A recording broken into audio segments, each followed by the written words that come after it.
You mentioned some potential severe weather, but I'm going to assume that there are no twisters in the forecast for right now. No, thankfully. But you did get a chance to see some on the big screen, am I right? I did. I got to see some with Braden. All right, well, sounds good. And as he just mentioned, our Braden Ross sat down with Blaise to sort out fact and fiction in the new blockbuster Twisters. Take a look.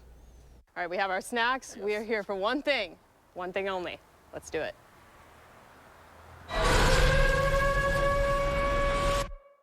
So, thoughts?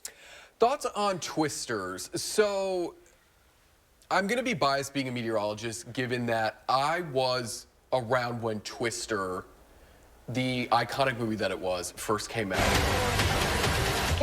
In the original 1996 movie, you have a group of meteorologists working to improve tornado warning lead time. Still, nobody knows how a tornado works. In 2024's Twisters, they're actually trying to stop them in their tracks. What it was maybe getting at is what is the next step in severe weather? You know, we've got the better lead times now. So what's next? Obviously, who can control the weather is going to change the world. You think you can disrupt a tornado? I mean, that's the question, right? Is can you actually stop a tornado?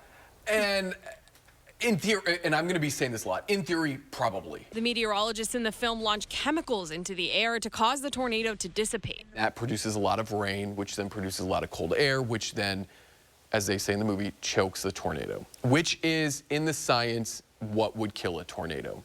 Tornadoes don't like cold air. But trying to control the atmosphere is harder than Hollywood makes it look. Our air is dictated by air above us and then around us. So if you have a tornado that's moving, and then you put rain-cooled air in front of it, it's moving with the tornado. You're not moving it into the environment where all the resources are instantaneously cut off. Okay, so safe to say the main plot point is pretty unlikely. But what about the rest of the movie?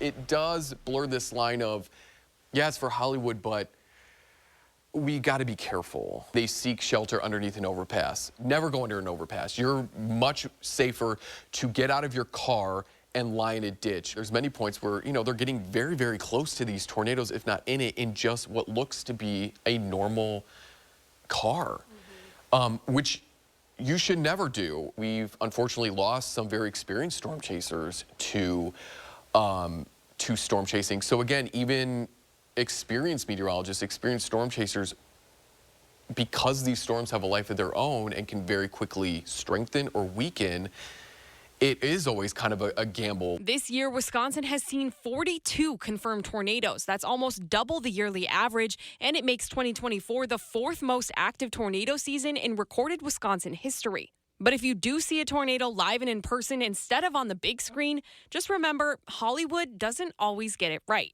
Go in it with maybe a grain of salt, and then, you know, hey, you can email your meteorologist. You can email myself, you can email Alex, Savannah, Kelly, Jacob, Buddy, and just ask us, like, hey, I saw this in Twisters, I saw this in Twister, any weather-related thing, and just say, is this true? Reporting in Madison, Braden Ross, News 3 Now. So you mean to tell me a fire tornado may or may not be true? Fire tornado, sharknado, whatever NATO is probably not going to exist in real life. But go and see the movie. Again, I said that I had a little bit of a bias, but go and see it and kind of form your own thoughts. All right, well, sounds good. Thank you, Blaise. We'll be back with sports after this.